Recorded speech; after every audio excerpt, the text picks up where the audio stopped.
He treated an infertile alien female dragon rejected by the galaxy. Then years later she brought him. Tags: infertile dragon, outcast, human rescuer, interspecies friendship, healing, reunion, dragon gift, emotional story, alien bond. He treated an infertile alien female dragon rejected by the galaxy. Then years later she brought him. The first time Dr. Elias Wren saw her, she was collapsed outside his outpost. Scales dull, wings torn, her long serpentine body shaking in pain. She was enormous, easily 30 feet long, but her ribs jutted out and her golden eyes were half-lidded with exhaustion. The reports were true. A female Retheri dragon, abandoned by her own kind, exiled from the galactic registry. And worst of all, infertile. In the galaxy of Noraxes, dragons were only valued for reproduction. The Retheri were a proud species but ruthless in their traditions. Any female unable to lay viable eggs was declared a Zyven, a hollow one, exiled to the wastelands of space to die quietly alone. She shouldn't have survived. But somehow she made it to his isolated med research station on the forgotten moon of Theros 7. Elias approached her slowly, syringe of nanomedicines in hand. "Easy now," he said gently, voice trembling. "You came a long way to not give up now." The dragon's eyes slowly opened, fixing on him. Her breath came in harsh rasps. She's trying to speak, he realized. And then, miraculously, her thoughts brushed his mind. "You will not turn me away?" Elias knelt beside her. "No. Never." Over the following weeks, Elias worked tirelessly. He cleaned the wounds on her wings, fed her manually through nutrient drips, painstakingly stitched ruptured membranes and reset fractured bones. And every night he talked to her. Not about science or politics, but about music, stories from Earth, the scent of rain, the warmth of fire, and the sound of laughter.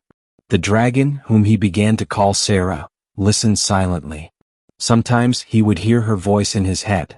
A flicker of curiosity. A brief, painful memory of her clutch mate mocking her. A whispered wish to see stars again. Her recovery was slow but miraculous. She never regained the ability to bear eggs. That much was clear. But her strength returned.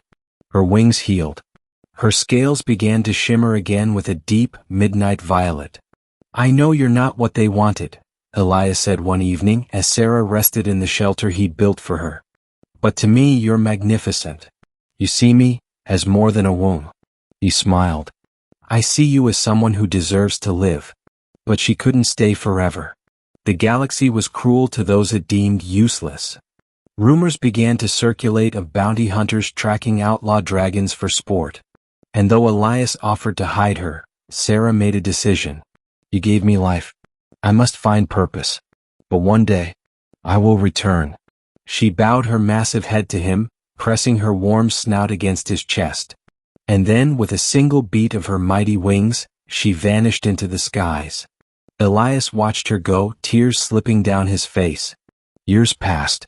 The galaxy moved on. No one remembered the infertile dragon. Elias grew older, his hair turning silver. He transferred to a planetary clinic, offering care to alien refugees and neglected species. But in quiet moments he thought of her. Of the way her eyes shone when she heard music. Of how she listened to the wind as though it whispered secrets. Of how she said she would return. He never expected she'd keep that promise. It happened on a stormy night. The sky above the clinic thundered with unnatural roars. Lights flickered. Elias stepped outside and gasped.